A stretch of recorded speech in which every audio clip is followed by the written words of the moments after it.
Ken O'Keefe, welcome to Hard Talk. Thank you for having me. The blockade on Gaza has now been eased, so do you consider what you did a success? Well, I consider the easing to be unacceptable. I consider that to be a euphemism for there's still a blockade. The blockade is unacceptable in every way, and until it's completely broken, then there is no success.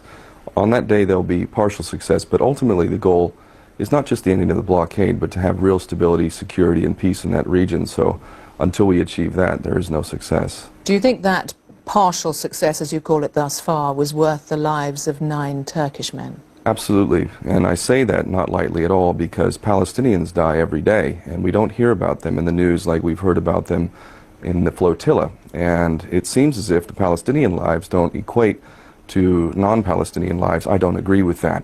Palestinian lives are every bit as precious as every other person's life, yet they die on a regular basis. But aren't there other ways of doing it? 9 men lost their lives. Isn't there another way to convince Israel to ease its blockade? Well, there's no question at all that before this flotilla happened and the violence that Israel perpetrated on that ship, there was no real talk of ending the blockade, easing the blockade. America was standing behind its policy of supporting Israel unconditionally. The Egyptians were collaborating with the Israeli and American policy in keeping Rafah closed. And ultimately, there was no real talk from the EU or the United Nations. So only because people have died and done what they are capable of doing do we see any real movement of all. I don't know how we can possibly ignore that. Let's turn to what happened on that morning when the Mavi Marmara was boarded by Israeli soldiers. The Israeli Defense Forces released video that they have obtained of the event, and we can take a look at it here now. Where were you at the time? Were you on the top of the ship? I was one deck below the top deck where the commandos are coming down. What the Israeli Defense Force say about this is that, and it's clear from some of the video, that it was when the first soldier came down that he was attacked. Yeah, what the Israelis are not revealing is all the footage that would not support their whole idea of what happened on that evening. There's lots of footage that has been confiscated and is held in control of the Israelis. I saw one dead body before I came into contact with the first commando that I helped to disarm. And he was shot right square in the forehead, and I know this man was a photographer and was not holding any weapon at all. Before they started coming from the helicopters, they came from the boats at the sides and were firing percussion grenades. They were also firing rounds, which it would appear have been live rounds as well. And ultimately, they were using all means to cause disruption and chaos. It was an attack. It wasn't a boarding, it was an attack. Israel says that when they went on board, they used rubber bullets and paint guns, which they used for riot dispersal. And it was only when a firebomb was thrown at them that one of their soldiers was stabbed, and when their pistols were taken off them, that they used live ammunition. You know, Ehud Barak said before we let out on that mission that they would use any means to stop us, and at any price they would stop us. That's his declaration before we headed out. The Israeli lies are continuous and incessant, and the ultimate proof of that is that they will not allow the evidence which would be counter to their argument to be released. They control all of the evidence that's being released at this point. But what is clear from those videos, and there's videos available as well where you can see somebody, and it would appear to be the first soldier, as soon as he lands he is being beaten. A second one come down, the same thing happens. You know, I actually don't have any problem with acknowledging that. It's pretty clear from the video, and what I will do is use Gandhi as an example. I subscribe to Gandhi's philosophy of nonviolence first and foremost, but under certain circumstances, i.e. when you're being attacked and people's lives are at stake, you have every right to defend yourself, and I shall That is exactly... Let's watch this then. Well, let's watch this, but that is exactly the argument that Israel itself would use. I mean, this has been the writing on the screen was put there by the Israeli Defense Force, but it's clear what you can see. The Israeli soldiers are being attacked, and their argument is they were only acting in self-defense. Sure. And you know what the problem is with that argument? The problem is that there are 1.5 million people in Gaza, among them 800,000 plus children. Children who have been subjected to medieval type situations. We can get on to the situation in Gaza. Let's just deal with what happened on that ship. This ship and this mission was intended to break that blockade, which is violating children every single day. Every single day. But the intention to blockade, because you say, look, Israel had certain intentions before it came on board. They're saying certain things about those people on the ship. What was the intention? What did you plan before they boarded the ship? The plan was to break the blockade and deliver aid which is critically needed to the population of Gaza, which has been subjected to an inhumane, illegal, collective punishment policy which subjects 800,000 plus children to conditions that we wouldn't tolerate for one day in Britain or the United States or any other civilized country. If you want to win the argument, you also need to be clear about what happened on that ship. I'm clear about it. We used non-lethal means to defend ourselves. I myself took possession of one weapon, a 9mm pistol from an Israeli commando, and I took that weapon, I separated the bullets, which were real bullets, by the way. I separated the bullets from the weapon. We, on that ship, that night, had possession of 3 Israeli commandos. 3 Israeli commandos, completely disarmed, completely at our mercy. Do you know what we did with those commandos? Do you know what we did with them? Well, I know you eventually released them. We released them. Does that sound like people who are hell-bent on killing Israelis and attacking Israelis? Israel's argument, as you know, is always that it is unfair, that the true picture doesn't get seen. Who fired first? The Israelis made it clear that they would stop us at, quote, any price. That's Ehud Barak, who needs to face war crimes charges for attacking a civilian passenger ship on a humanitarian aid mission in international waters, no less. We've heard so much about Somali pirates. What about the Israeli pirates? Interviews with those on board in advance of it, there are those who said, and the organizer of the ship said the intention was to reach Gaza or die. Others said, either we will die as martyrs or we'll reach Gaza. And there were those on board interviewed on the ship who talked of waiting for the battle. Was that the intention? Did you expect violence? Did you want violence? Of course not. Any person who's sane would not want violence. You'd rather justice and peace. Ultimately, the atmosphere on that ship, from all the way up until that attack, was very positive, very uplifted, a feeling of exercising one's consciousness and humanity.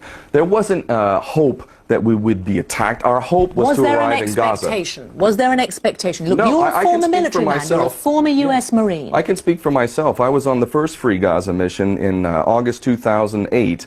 August 23rd, that arrived in Gaza. 2 boats, 46 passengers. The Israelis said all the way up to the moment of departure that we were nothing better than pirates and they would treat us as such and that they were not going to allow us through. And we got through because enough of the world was paying attention. And ultimately, that's the only reason why we got through. So the Israelis were saying the same exact thing this time, but I thought, mistakenly, that the Israelis would not be so stupid as to attack a civilian ship in international waters on a clearly humanitarian mission which is intended to help people, including 800,000 plus children who were completely innocent and cannot be subjected to such treatment. What were the preparations in advance on the ship? Preparations that, I don't know... To defend it.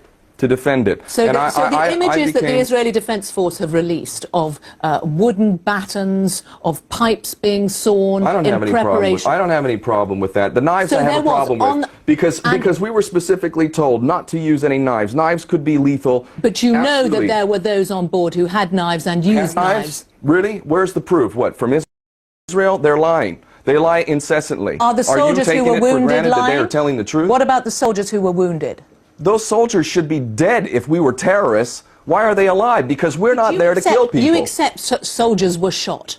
No, I don't accept that. So the soldier who says he showed... Do you know how many soldiers died in the invasion of Gaza last year? The point... Do you know how they died? I'm interviewing you. I'm interviewing you because you were involved in this. Where's the video footage of shooting Israeli soldiers? I'm interviewing you because you were involved. I had a pistol in my hand. I had a 9mm pistol in my hand. I'm an ex-Marine. I've been in combat. I've served in a war situation. If I wanted to kill an Israeli soldier, I can guarantee you he would be dead right now. How did you feel? Tell us how you felt when you were involved. Because you were involved, as you say, you weren't on the top. I felt like I was involved in protecting innocent people from dying. I'd already seen one dead body, and soon I saw several more. And this Israeli commando, for all I know, was the murderer of one of my brothers over there. So you're holding 3 of them. So disarming him was saving life. What did you do with those 3? You make the point that you eventually released them. What did you do with the 3 that you were holding? They were given medical attention by a doctor, and that's fairly well established at this point. Are you angry with them? Yes, I was. Yes, absolutely. They just killed people who were on a humanitarian mission. Of course I was angry. There were a lot of angry people. Did you beat them up? I didn't beat them up, no. No, I did not. Did you but I don't have a problem with those who defended themselves and who beat up, apparently, some Israeli commandos who were on board and killed 9 people, at least. What the hell is the problem with that? If somebody came in your home... There are lots of people who would argue that, you know, that they shouldn't have done what they did. Israel might be the first to say that it regrets loss of life. But the argument is the extent of provocation. They say it was self-defense. And one of the commandos describes, the fourth commando to come down, describes landing and seeing his team leader with his own pistol being held to his head. And he says that is why he fired. Wow. Now, I know you weren't on the top deck, but you don't know that that didn't happen. And that would be an explanation. You're a military man. Sure. That would be an explanation of what triggered it. The predictable consequences of what Israel did would be loss of life. And the loss of life was not on their side, it was our side. And the loss of life would have been on their side, except for we're not murderers. The Israelis are the murderers. We had 3 people, commandos, who may have been the murderers of our brothers, and they're living another day. They are going to feel the embrace of their loved ones once again, the sunshine on their skin, because we let them go. What about the people that the other people on board that ship? Because one of the things that Israel says is that of the 700, there were 700 of you on that ship. Of that 700, 50 were extremists, as they call it. And the group that organized this, IHH, a Turkish group, has had some very extreme criticism of it in the past. And this is not just from the Israelis. Do you know enough about the people you were involved with? You know what I do know? Israel has released a statement, the IDF has released a statement saying that I am involved in, quote, terrorist activity. I'm a radical, anti-Israeli activist, and, this is important, that I was going to Gaza to train commando units for Hamas. So, if you ask me, do I believe Israel when it repeats its lies? No, I don't believe Israel. They're lying consistently, and anybody with their eyes open can see that. Forget Israel. Let's talk about a French magistrate, Jean-Louis Bruguière, who said of IHH that it played an important role in an attempt to bomb Los Angeles airport. That was read that whole magistrate situation has been completely discredited. I invite everyone who's watching this program to go and see the evidence used by that magistrate to accuse IHH of any serious terrorist involvement. It's absolute rubbish as well. He also talked of the leader of IHH who was on the ship with you, that he had tried to recruit soldiers for a holy war in the 1990s. You know what? We live in a world of Orwellian doublespeak where the peacenik is the terrorist and the terrorist is the peacenik. I refuse to accept Israeli accusations when, in fact, they do everything they can to hide the truth. I'll quote Zippy Livni for saying in the invasion of Gaza that the Palestinians in Gaza, there is no humanitarian disaster in Gaza. This is how they feel about it, because if there You don't like the French judge, you don't like Israel. What about the Danish Institute for International Studies said that the IHH was a front for funding terrorist groups? Nelson Mandela was a terrorist, according to Margaret Thatcher and Ronald Reagan. So I guess maybe that man is falsely accused as well. Where's the evidence? Where's the evidence?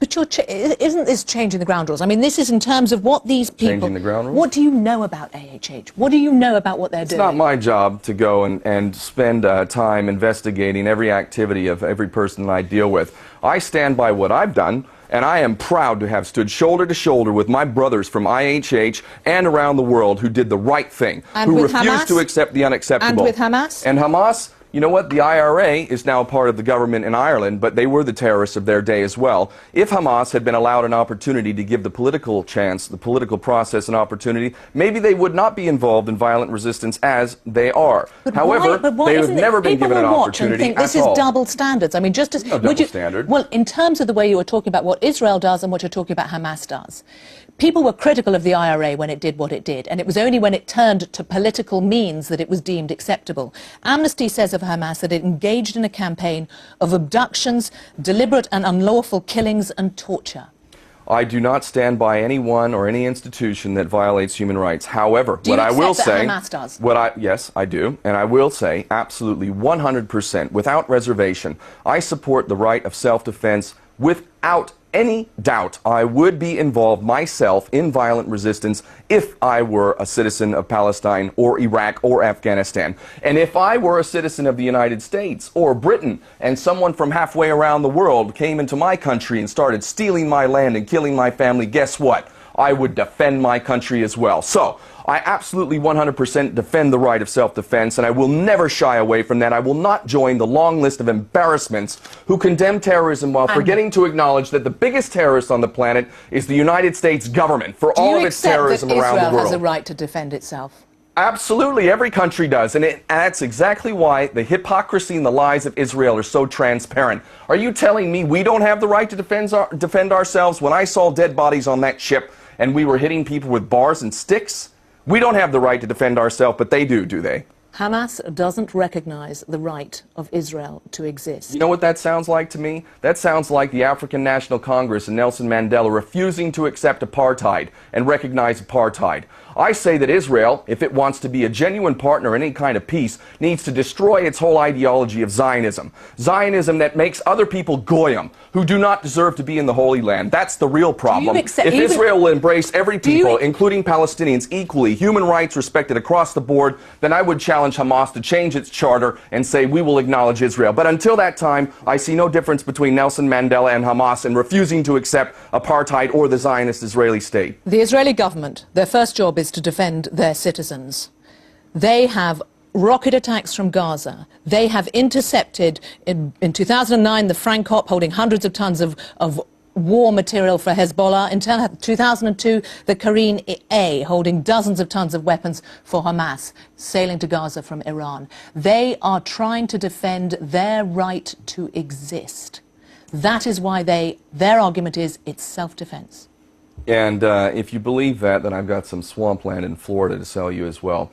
If you wanted peace and you carried out the policies of Israel, then you'd have to believe that these people are the biggest idiots ever. It's like America saying it wants peace, yet conducting state-sponsored terrorism in Iraq and Afghanistan. That's a lie. Israel is lying. They don't want peace. Are they lying when they say there was no humanitarian aid on the ship? Peace for Israel, to them, and the Zionist agenda is the end of the Zionist project. They don't want peace. It's a lie. It's an absolute lie. And the policies, to any thinking person, reflect that.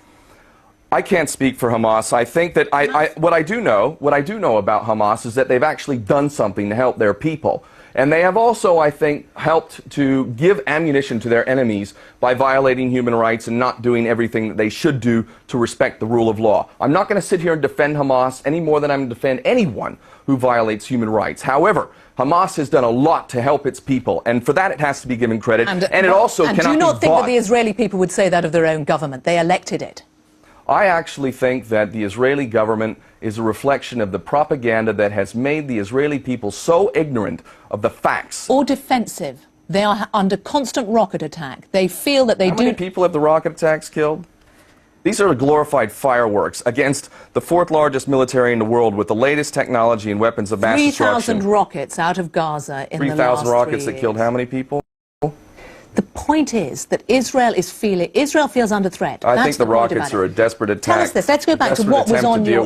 Let's talk about what was on your ship, because Israel says that there was no humanitarian aid on that ship. What was on it? We had passengers on that ship who are expressing their humanity. In a way, that's a form of humanitarian aid. That was not the primary cargo ship. To deny that the cargo ships, which were also confiscated, didn't have things like cement, didn't have things like wheelchairs, didn't have things like medical supplies, is another lie. But that's just it. Israel just lies incessantly. So why not? If you wanted to get this human aid through to the people of Gaza, why not do what they said? Dock in the port of Ashdod in Israel and allow even an Egypt or an international organization to deliver the aid? Because it would be acting like a fool who believes that Israel has any intention of actually delivering all the aid that you're bringing. They don't allow cement in, they don't allow building supplies in, they don't allow all sorts of things, to the point that you have an unemployment rate that is the highest in the world, a poverty rate that's African levels. You have children who are malnourished and anemic. You have terrible, terrible hardship. Obviously, Israel doesn't want to let all the supplies in there. So when Israel conducts this inquiry that it is into what happened... It's a farce and a joke, and we all know that. Even though it has David Trimble and Ken Watkin on it, the Canadian and Well, Northern you discredit Ireland. yourself now, David Trimble, don't you? You know? If they asked you, would you give them evidence?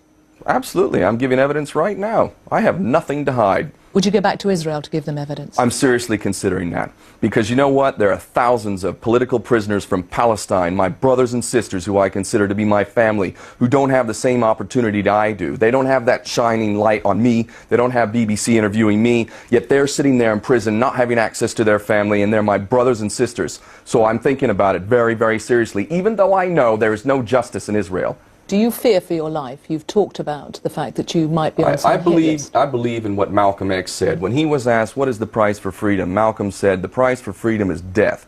And if you're not willing to pay that price, then don't use that word in your vocabulary. And did you think you were going to die? Did you think when you were going to die when you were on the Mavi Marmara? No, I thought we need to defend this ship. We need to succeed in this mission. We need to end this blockade. That was what was running through my thoughts. You used to be a U.S. Marine. You've moved quite a long way from that. Thank God for that. You burnt your American passport. I renounced my U.S. citizenship formally because I do not agree to the terms of citizenship. I refuse to pay into a tax system that's being used to commit mass murder, war crimes, and crimes against humanity.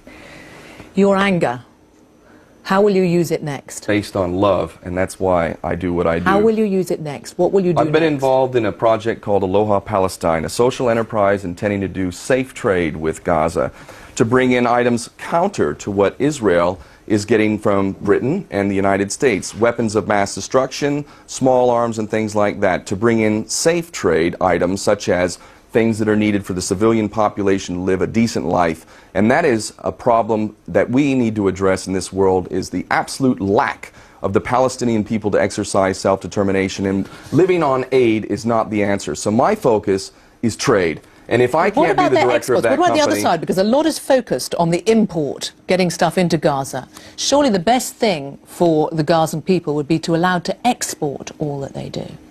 Yeah, and they have millions of carnations that they could be exporting, and they feed it to livestock because it's not allowed out. So, is that a security measure from Israel? So what do you do next? Is it another trip on a ship in to try to break the naval blockade, which will stay? You know, I have a family. I'm a father. I have a beautiful son, a beautiful wife, and I have some responsibility to them, but I have a greater responsibility to the world that I live in. I don't know that it's possible for me to not be on the next flotilla, and I'd really like to say publicly right now, Hugo Chavez, you need to be on that flotilla. Nelson Mandela, if you can possibly do it, you need to be on that flotilla. Anyone who's serious, who has any real influence in this world, who really cares about justice, you need to be on that flotilla. We will end this blockade, and that's where I intend to be, on that next flotilla. The chances of any of them going on that flotilla presumably were reduced when there was violence. Do you feel in any way responsible on the behalf of those on the ship for the violence that came from it? I feel responsible for defending that ship and the mission, which was intended to protect innocent civilians who are being collectively punished in a policy which would only be considered insane by any thinking, compassionate person. So it was worth it? It was absolutely worth it. We need to do it again. Ken O'Keefe, thank you for coming.